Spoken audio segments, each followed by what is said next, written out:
Hey, everybody. Happy Thursday. And thanks for joining me on this live today that I am calling How to Build Self-Confidence in 5 Steps, Girl's Guide to How to Build Self-Confidence in 5 Steps.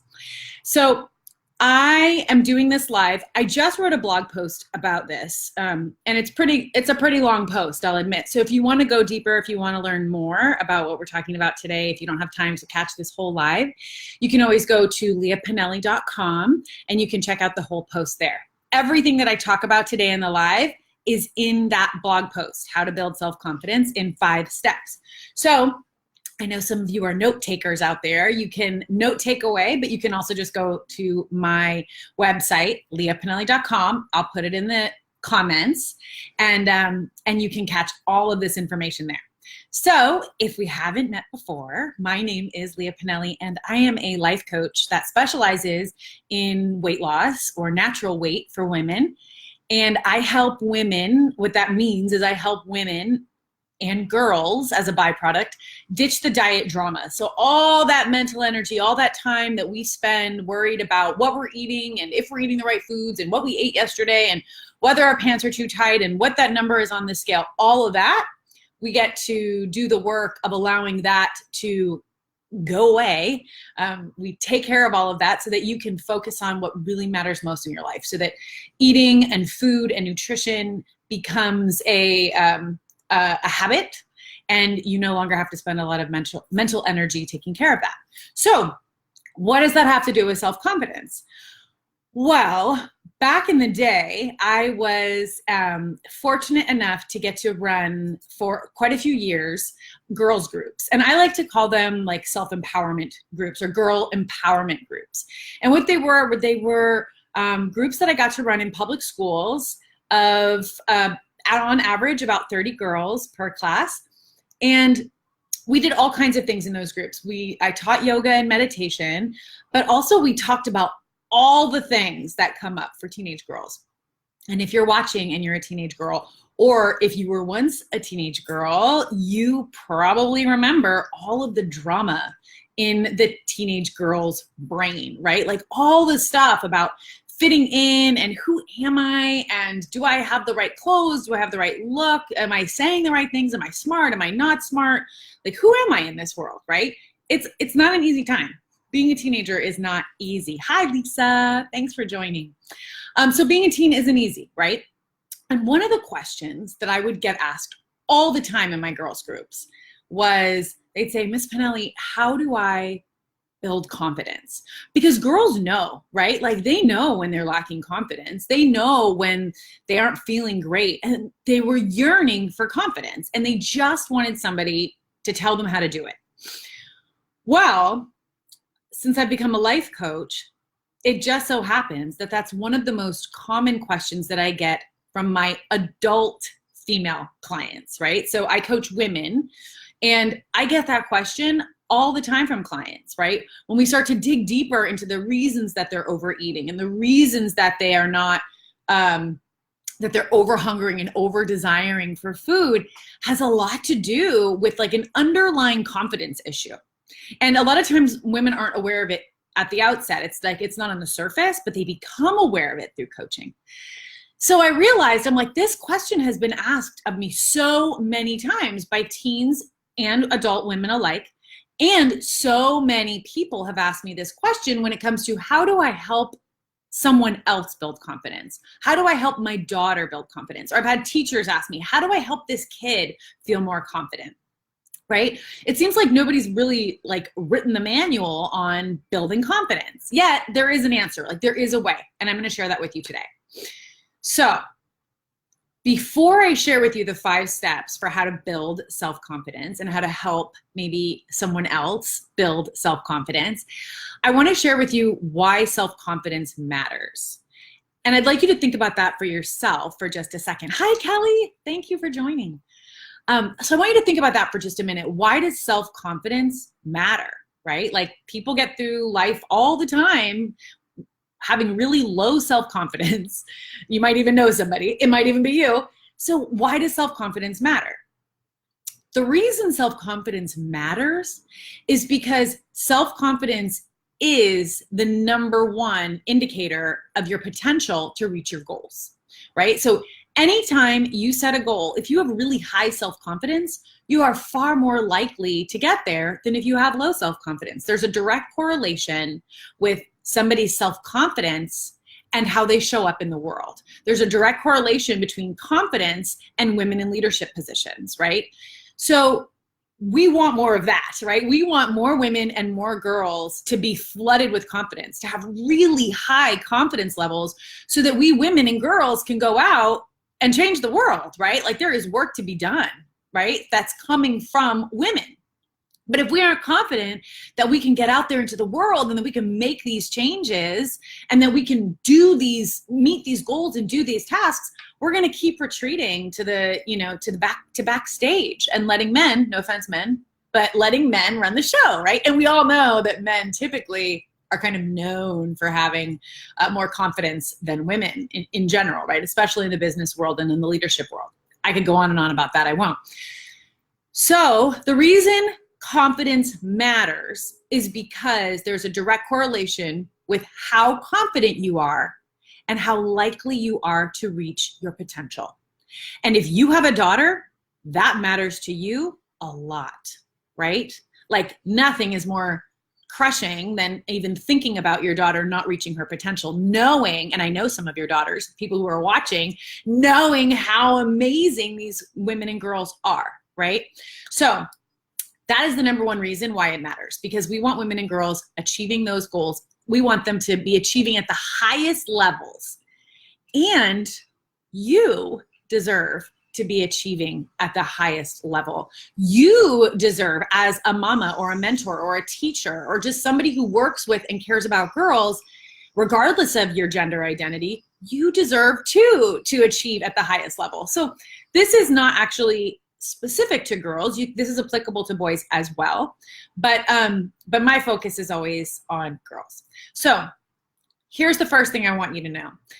When I became a life coach, one of the theories that I learned about was a theory by a man named Dan Sullivan, and he talked about something called the river of misery. I know.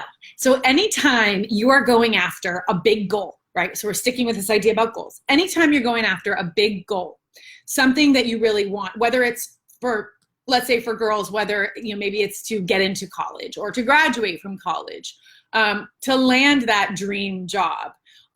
And even as we get older, maybe it's landing that promotion, maybe it's starting your own business, maybe it's losing weight, maybe it's getting your life to feel like a life of balance and full of love and energy and happiness, right? It could be a million things.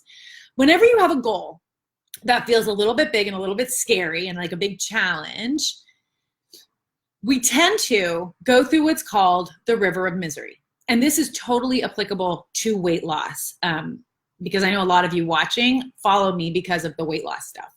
So here's what the river of misery says. The river of misery, the theory, is that there are 4 stages to transformation. The first stage is commitment. That's the moment when we're like, yep, let's use weight loss as an example. Okay, I'm in it to win it. I am all about losing weight. I am starting this new program, or I'm starting this new diet, or whatever it is.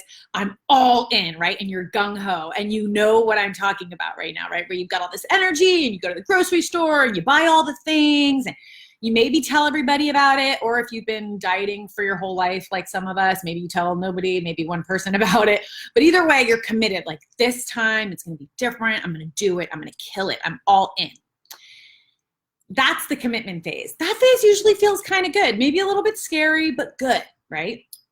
And then shit gets real, right? Then all of a sudden, that honeymoon period is over, stuff kind of gets tough. Like, not kind of, it gets really tough. It gets really tough because when you have a big goal, it's not easy to get there. If it was easy to get there, everybody would be there, right? Like, there's a reason that, college is hard to get into, hard to graduate from, even harder to graduate from college than it is to get in.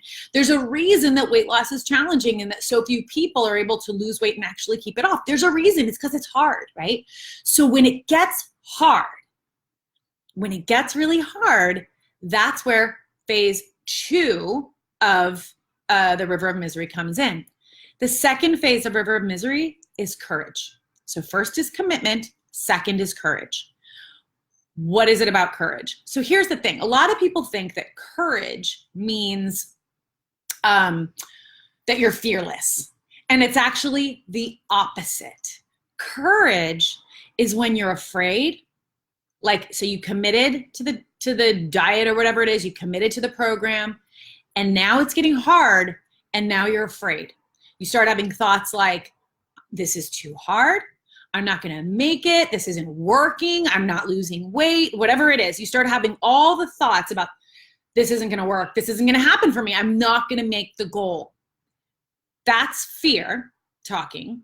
And what courage is courage is feeling the fear. This is super important. So if you're taking notes, write this part down. Courage is feeling the fear and doing it anyway. That's courage.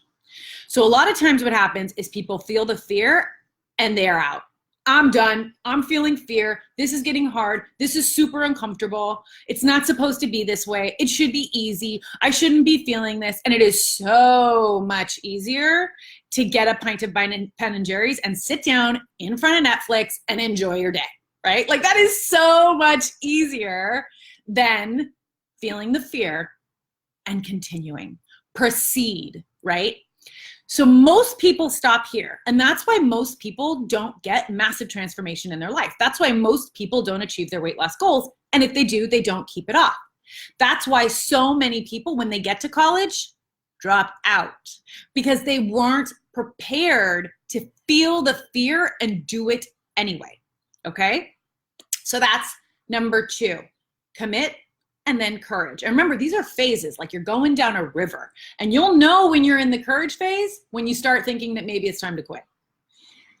It's kind of like childbirth, right? Okay, whole nother story. It's like, give me the epidural. Anyway, phase 3 is, I took notes. Phase 3 is capability. So this is the good news, right? It's like once you get through the fear with courage, once you get through, then you start building capability.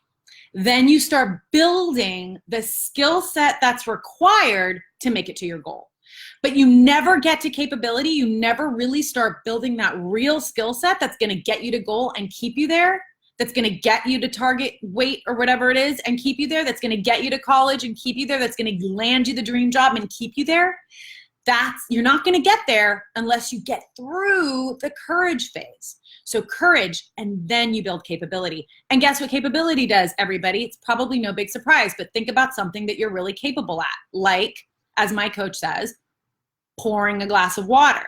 You're probably pretty confident that you can pour a glass of water, right? You're not too worried about pouring a glass of water. That's because you're capable. You've done it 1,000 times.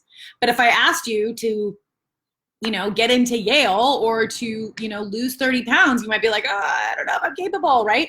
And that makes total sense because you haven't done it before. Or if you have, you haven't been able to stay there.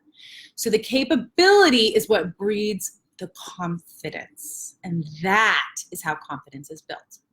So here are, if you've stayed with me this long, dang it, I always go so long on these 13 minutes. I'm such a blabbermouth. So here's the deal. I'm going to give you 5 steps right now, summing it up, but they all go back to the river of misery, right? And it's called the river of misery, you guys, because it's not comfortable.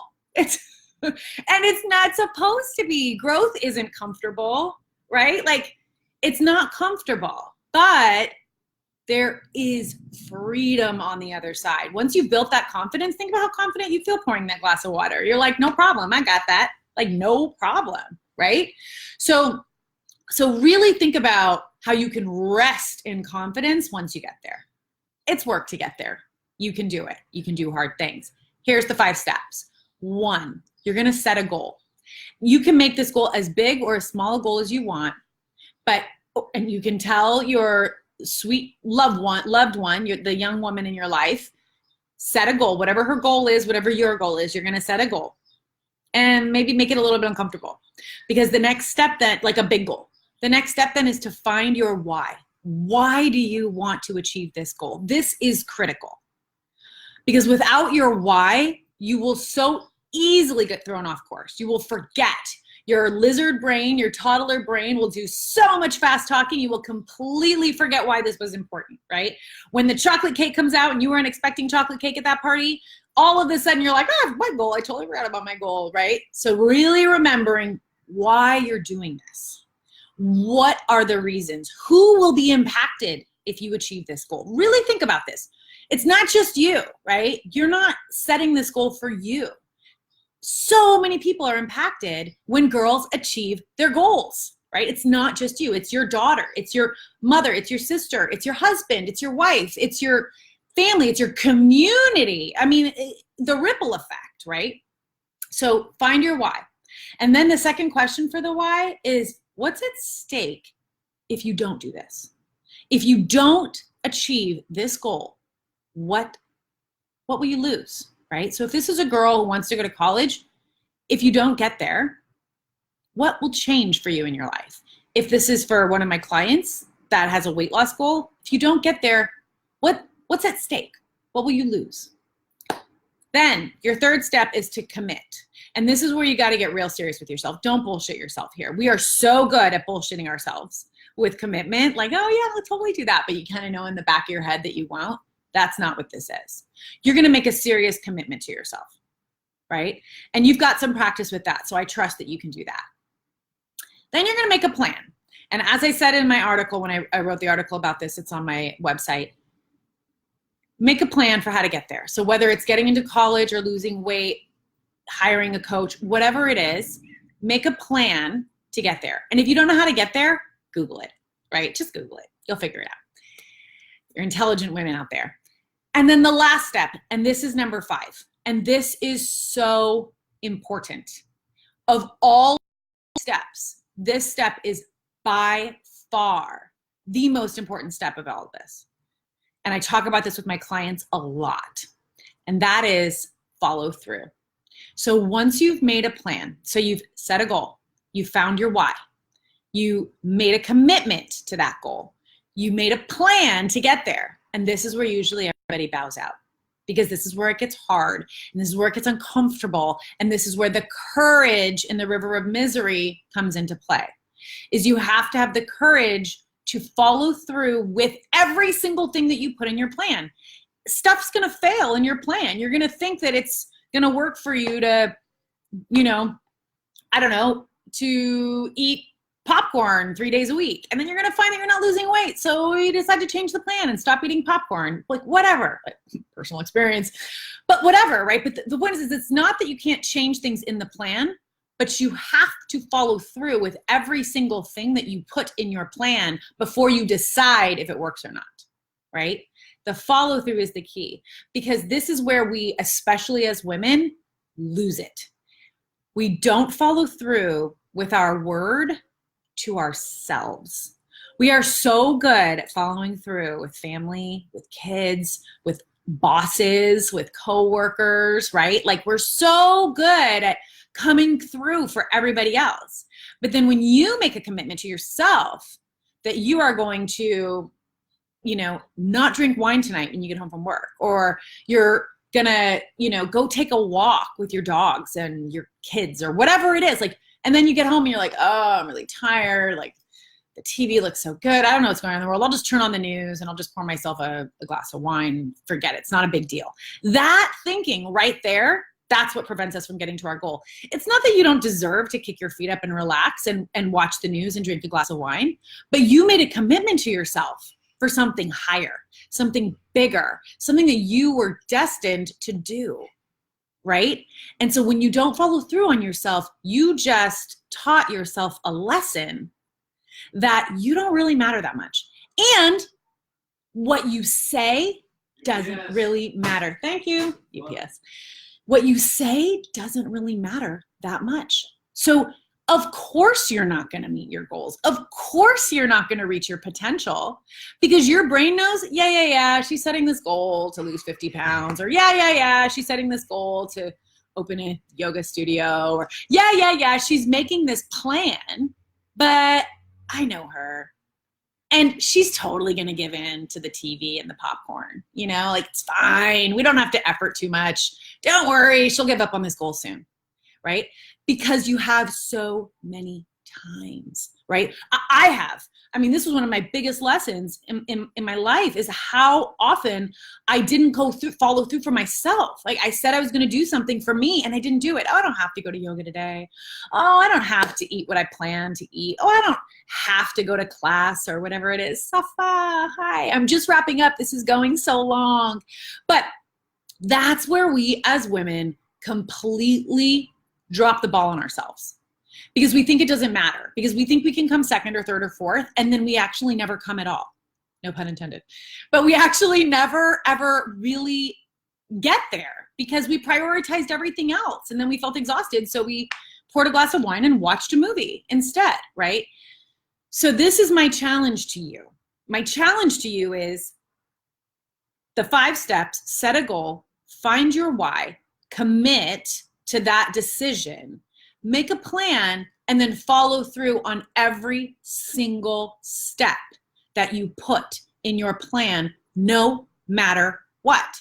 It's going to be hard. It's going to be uncomfortable. And I promise you, when the time comes, you will not feel like doing it. That's when you're going to do it anyway. Because that is the river of misery, the courage that builds, hi Jess, the courage that builds the capability that builds the confidence. Got it? So my challenge to you is set that goal and follow through on every single step. Because even if it's a small goal, your daughter is watching you. Girls are watching you. You are setting an example, not just for the girls though, but for yourself. You're teaching yourself that when you decide that you're going to do something, when you set a goal, it's as good as done because you always follow through on your word to yourself. And that's when you figure out that you can actually do anything. All right, you guys, I set up a challenge for you. That was it. So please let me know. I would love to hear from you. Some of you I know I'm going to talk to anyway, but I would love to hear from you. Send me a message. Like you can comment here below or you can shoot me a DM and let me know what is the goal that you're setting. And then let me know how it goes as you follow through on yourself. You are the most important person, Jessica Miller.